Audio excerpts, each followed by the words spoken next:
Olá, gurizada! Como estão vocês? Tudo bem? Aqui quem fala é professor Vicente Cassep Borges, o seu professor de estatística do período remoto. E hoje nós vamos continuar a nossa playlist de Jamove e vamos aprender a fazer análises descritivas com os nossos dados. As análises mais simples, o primeiro tipo de análise. Se você é novo no canal, se inscreva. Se você é velho no canal, já era para estar inscrito, né? E deixe seu like, deixe seu gostei, que isso reforça bastante o professor, deixa o professor feliz. O professor está muito carente no período remoto, muito sozinho, e o like de vocês acalenta o meu coração, então ele é bastante importante para o prosseguimento do canal e prosseguimento desse projeto. É a maneira de vocês recompensar esse esforço para deixar um conhecimento gratuito para vocês aí no YouTube. Tá? Então, como eu falei, na aula de hoje a gente vai ver análises descritivas, veremos essas análises, tá? E que são as análises mais simples. Esse daqui que vocês estão vendo é o Jamove, tá? É software bastante interessante. Tá? E o Jamove, para quem está acostumado com SPSS, como eu, vai ver que tem várias. O SPSS trabalha com uma janela de output, que seria isso daqui, e o banco de dados. Tá? E o Jamove trabalha com os dois juntos ao mesmo tempo, tudo junto e misturado, tá? Podendo fazer alguma coisa de aumentar ou diminuir a área de um ou de outro, como desejarmos, tá? Mas deixemos mais ou menos no meio, isso daqui fica bem bom, tá? Para a gente visualizar. Então, aliás, essa é uma funcionalidade que eu gostei bastante, tá? Do Jamove, essa coisa de não ter que ir para outra tela para ver resultados de análise. Tá?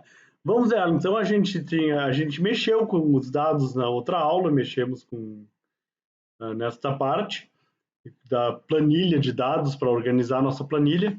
E agora nós vamos analisar, tá? Então esse aqui é um banco de dados sobre o toque, tá? Não estou falando de transtorno obsessivo compulsivo, estou falando de toque, de tocar, né? Esse tipo de toque, né? Não é o nosso transtorno obsessivo compulsivo. E os efeitos psicológicos que sugerem. Então, isso é uma área pouco pesquisada no Brasil. Eu assisti uma fala sobre isso em um congresso do exterior e depois troquei uma ideia lá com a pesquisadora chamada Nick Debroat. Ela mora na Suíça, né? Trabalha na Suíça, na Universidade de Lausanne. E, e aí ela quis coletar alguns dados sobre isso e eu convenci uma aluna minha de trabalho de conclusão, a Clara, uh, que eu chamo de Clara número 2, que eu numero as minhas alunas claras, né? Eu tenho 4 alunas claras, então decidi numerá-las a exemplo do Silvio Santos. Tá? Então esse aqui é o trabalho de conclusão da minha Clara de número 2. Tá? É, então, essa é a base de dados dela, é uma base de dados. Aqui a gente tem 170 sujeitos, a gente excluiu diversos sujeitos, tá, que, enfim, responderam alguma coisa errada, tinha alguma inconsistência no questionário, e ficamos com essa base de dados. Então, a gente tem gênero, que os nomes estão em espanhol, porque isso foi ou vai ser juntado, eu não sei que pé que anda isso, mas vai ser juntado com planilhas de outros países, tá? Para fazer um projeto transcultural.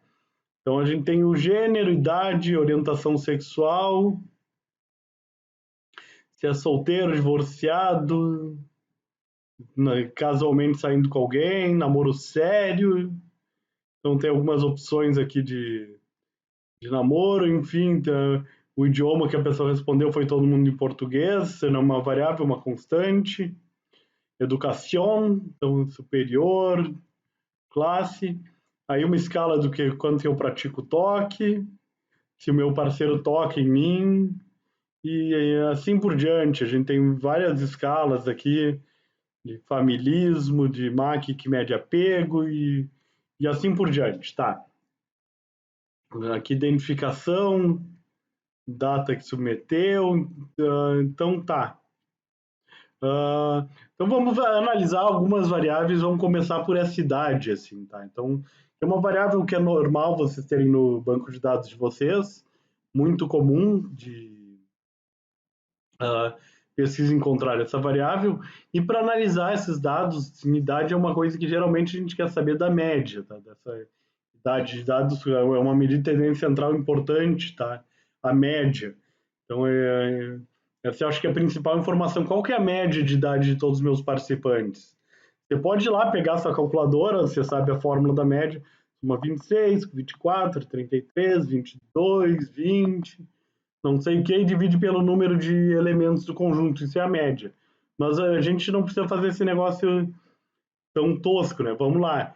Essas análises mais básicas nós vamos ver esse menu Exploration, que é a exploração dos dados. Clicando nele, então vai abrir essa janela, essa opção descritivas, tá? De estatísticas descritivas. Então nós estamos só explorando os dados, fazendo estatística descritiva, não estamos mexendo com muita coisa, tá? E então a maneira de trabalhar com ele também, o SPSS também é mesma maneira semelhante, de uma maneira bem parecida. A gente vai pegar a variável que a gente quer analisar, no caso é a idade, e vai jogar para a janela de variáveis que serão analisadas. Então, como é que eu faço isso? Clico nela, seleciono e não sei se dá para arrastar, dá para arrastar, que legal, tá? Então, outra maneira, vou arrastar de volta, outra maneira é selecionar nela e clicar nessa flechinha que manda para cá. Tá? Clica aqui e manda de volta. Tá? Então, a gente simplesmente manda a variável para o lado de lá. Ao mandar a variável para o lado de lá, você pode ver aqui do lado, ele automaticamente já faz todas as análises, já me larga os dados. Então, essa é uma diferença também, já move para o SPSS. No SPSS eu tenho que clicar e mandar ele fazer a análise. Aqui, só de largar para o outro lado, ele já calcula para mim. Tá? Então, o que a gente sabe sobre a cidade? Sobre a idade? Então, a gente tem um N, o que é o N? É o total de participantes, total de pessoas que responderam essa pergunta. São 73. Missing, pessoas que não responderam essa pergunta. Tá? Então, a gente teve alguns problemas que não deu para aproveitar algumas respostas lá da idade que as pessoas preencheram incorretamente. Foi uma história assim, cara. Eu não me lembro do porquê, o que aconteceu na coleta, mas nós perdemos a idade de grande parte dos participantes. E vocês viram no banco de dados que tinha muitos espaços em brancos, muitas pessoas que não responderam. Então nós temos 97 missing, 97 pessoas que não responderam, que a gente não sabe a idade. Então essa conta é só de quem respondeu. Soma todas as idades e divide por 73, que é o número de pessoas que responderam. Nesse caso, a média de idade foi de 24,3 anos. Tá aqui, tá? Median, tá? Não confundam, isso também é muito comum, tá? Vários alunos já fazem isso, ela é uma pegadinha boa de botar na prova. Median não é a média, median é a mediana, tá? Média é mean. Mean igual a média. Median igual a mediana. De novo, para não esquecer, mean igual a média e median igual a mediana, tá? Então, não caiam nesse falso cognato, tá? Não caiam nele. Saibam o que vocês estão analisando. Então, a média deu 24,3. Mediana, então aquela idade que metade das pessoas tem mais anos, metade tem menos, deu 24 anos. A idade mínima foi 18 anos, a pessoa mais jovem que respondeu as pesquisas tinha 18, e a idade máxima, a pessoa mais velha que respondeu essa pesquisa tinha 52 anos. Então, essa é a nossa estatísticas descritivas, tá? Então, a gente pode clicar em outras coisas, em outras opções que a gente tem aqui, são diversas opções, tá? Então, a primeira opção que a gente tem é a moda. Moda é a idade que mais aparece. Então, a idade que mais aparece, mais tem gente com aquela idade é 24 anos, tá? Com uma observação, ele já é queridinho, deixou uma observação. Mais de uma moda existe, apenas a primeira foi reportada. Ou seja, vocês aprenderam, tem distribuições bimodais, trimodais, tetramodais, polimodais. Então, esse é o caso. Tem mais de uma moda. Então, a gente só vai mostrar a primeira. Tá? Outra medida de tendência central que ele mostra, que não serve para nada, mas ele faz. Quer dizer, depende da situação, pode servir para alguma coisa, que não serve para nada. É a soma, tá? Sum significa soma. Então, somando todas as idades, vai dar 1771. Assim. Eu acho que é bem sim, pega esse 24,3 e multiplica pelo n, multiplica por 73, eu não vou fazer a conta, mas faço em casa, é esperado que dê esse 1771. Tá? Enfim, basta olhar para a fórmula lá da média, enfim, que é tranquilo. Outra questão que a gente pode olhar são quartis. Quartis, então, são pontos nos quais a gente divide a amostra em 4 partes. Tá? Então, vamos a eles. Marquei quartis, já apareceu aqui do meu lado. Então, a gente colocou o percentil 25, que é, então, a gente tem 25% da amostra tem menos idade, que tem menos de 21 anos. 75% tem mais de 21 anos. É maior ou igual, né? 21 ou mais. 50% tem mais ou menos que 24 anos, tá? E aí reparem também o negócio, que o percentil 50 é exatamente a mesma coisa que a mediana, tá? E também é a moda, mas isso foi uma coincidência. Mas sempre vai ser igual à mediana. A mediana sempre vai ser o percentil 50, porque o conceito de mediana nada mais é do que percentil 50, tá? Aquele ponto em que tem mais gente, metade tem menos idade, metade tem mais idade, né? Mais ou igual idade, menos ou igual idade. Tá? E a mesma coisa percentil 75, 25 anos é aquela idade que 75% são mais novos do que 25 anos e 25% tem mais do que isso. Tá? Então esse é o percentil. Mas ainda nessa linha de percentil, eu posso marcar cut points for equal groups. Então, 4 grupos iguais. Tá? Então, ele coloca os pontos de corte para 4 pontos iguais. Ué, não aconteceu nada. Claro que não aconteceu nada. Porque os pontos de corte para 4 grupos iguais nada mais é do que os quartis. Né? Mas se for 5 grupos iguais, a gente vai ter quintis, tá? E aí vai aparecer esse quintil, o 20, 40, 60, percentil 80. Aí eu posso botar para 10 grupos iguais, fazer decis também. Né? Aí vai aparecer todos os pontos de corte, enfim. Vocês leiam, enfim, 20, 21, 22, 23, 24, 24.2, 25, 26, 27,8. Enfim, são.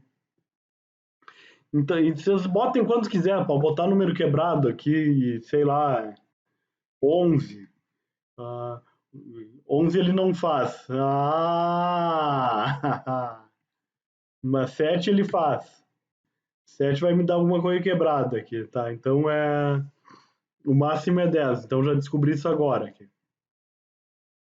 Então são também não precisa mais do que 10, tá? 10 já é um número interessante, mas ele não faz. Certo. Então, essas são as nossas medidas de tendência central, medidas de posto percentílico. Vamos adicionar medidas de dispersão. Tá? Então, a gente vai ter desvio padrão, standard deviation, tá? Então, não se esqueçam dessa palavra. Desvio padrão, em inglês, é standard deviation, tá? deviation, né, que é de desviar, desviação, e standard é padrão. Então, é uma palavra que até se usa em português. Eu vou alugar um quarto do hotel standard. Então, esse é um quarto padrão. Tá? Então, então, esse é o standard de qualidade, o padrão de qualidade. Tá? Então, enfim, espero que não esqueça dessa palavra. O desvio padrão, que eu sempre faço meus alunos calcular na mão, assim, mas aqui é mais fácil de calcular, então é 4,81. Um desvio padrão relativamente pequeno, a gente tem as médias de idade mais agrupadinhas, né? Um ou outro que saiu desse espectro aqui. Outra coisa que a gente tem, variância, também calcula variância, não tem o que fazer. E reparem que a variância nada mais é do que o quadrado do desvio padrão. E vice-versa. O desvio padrão é a raiz quadrada da variância, tá? Então eu sei que 5, vamos pegar, arredondar, 5 vezes 5 dá 25. 5 ao quadrado é 25. Tá? Então aqui não é 5 ao quadrado, é 4,8, é quase 5. Então, portanto, aqui vai ser quase 25. Então, deu certo aqui, mas eu não vou pegar a calculadora para fazer. O computador está aqui para isso, ele faz as contas para mim, que eu sou meio burro, por isso que eu uso ele. Outra dispersão que a gente tem semelhante é o SEMIN, Standard Error of Mean, erro padrão da média, tá? Standard, esse S de standard, o E é de erro, e mean é média, erro padrão da média, tá? Também cadê o erro padrão da média aqui? Tô botando tanta coisa que eu já não tô mais me achando aqui. Standard Deviation, variantes, Standard Error Mean, ele botou lá em cima aqui. Então deu meio, tá? Deu meio. Então o erro padrão da média é pegar o desvio padrão, dividir pela raiz quadrada de n. Então vai dar algum número menor. Então vai ser, cadê o desvio padrão? Tá aqui, 4,81 dividido pela raiz quadrada de 73. É para dar esse número aqui, 0,5 nananá. Então enfim, né? Então espero que esteja certa essa conta. E range, tá? Range a gente vai traduzir, ele colocou aqui, em português por amplitude, tá? Essa é então range é amplitude, ou seja, essa variação, range, tá? Também uma medida de dispersão, todos que são medidas de dispersão, tá? E o range vai ser um menos o outro aqui, ó. O máximo menos o mínimo. 52 menos 18, vai dar 34. Deu 34 mesmo, tá? Já fiz de cabeça. Mentira, não fiz não, mas eu acredito no computador, tá? Se você em casa tem dúvidas, faça você mesmo esse teste. Pegue a sua calculadora e acompanhe a aula, assista a aula com a calculadora fazendo conta. Se der errado alguma conta, poste nos comentários. E aí a gente vai ter distribuições, tá? Então aqui nós já vamos começando uma parte mais complicada.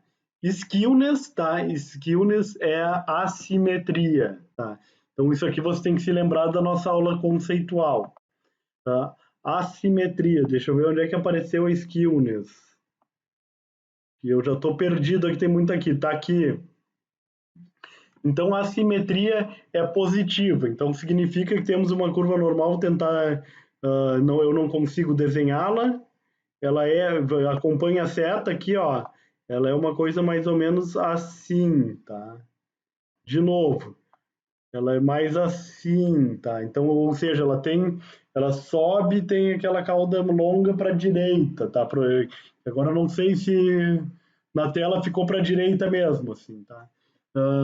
mas ela vai caindo para a direita, assim, que quando a gente vê essa assimetria. Então, a gente tem uma idade assimétrica. E faz sentido, né? Se a gente analisar a nossa idade, faz bastante sentido a gente ter uma assimetria positiva. A gente tem muita gente novinho lá, ó, até dá para olhar por aqui, ó. Então, aqui, ó, muita gente novinha aqui, ó, 21, 25, eu vou dividir em 10 pontos aqui esse negócio aqui. Então a gente, cadê aqui, ó, e tirar os quartis para pelo menos despoluir a nossa solução. Então a gente só separou de 10 em 10, ó. Então o mínimo mais jovem tem 18, que é o percentil 0, tá? E aí 20, 21, 23, 24, até 60% está nos 24, de 70, 25, percentil 80 tem 26, 27, e aí a gente vai ter a pessoa mais velha com 22, então essa curva estica muito pro lado direito, por isso que a gente tem uma assimetria positiva. Então, porque a pessoa mais velha tem 52, tá? Então ela está puxando para lá. Depois eu vou mostrar um gráfico para aliás, podia mostrar agora. Não vou antecipar a matéria. Tá? Mas a ideia então é que a gente tem de fato uma assimetria positiva. O que é uma curva normal perfeitamente simétrica, que nem na teoria, que ela é em forma de sino, assim, bonitinha, simétrica. Ela vai ter skewness igual a 0, ela não é nem positiva nem negativa. Ou próxima de 0, enfim, a gente já considera uma curva com formato mais normal no que se refere à assimetria. E a outra questão que a gente tem é a curtose. Tá? A curtose, vamos marcar ela, vamos ver quanto é que deu a curtose. A curtose deu 15. Tá? Então, uma curtose realmente grande. Tá? Me esqueci dessa parte do standard error, depois eu falo. A curtose deu 15, então uma curtose bem leptocúrtica, tá? Então lembrem-se de leptocúrtica, mesocúrtica e platicúrtica.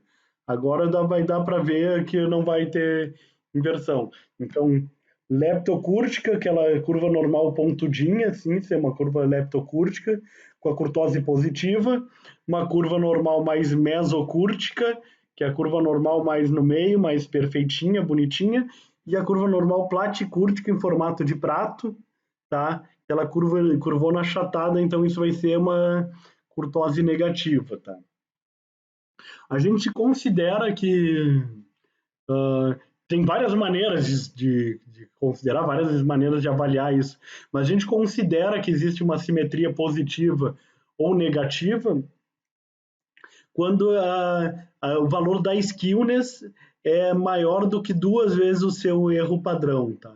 Então tem um erro padrão aqui, standard error of skewness, tá? Então esse erro padrão deu 0,28.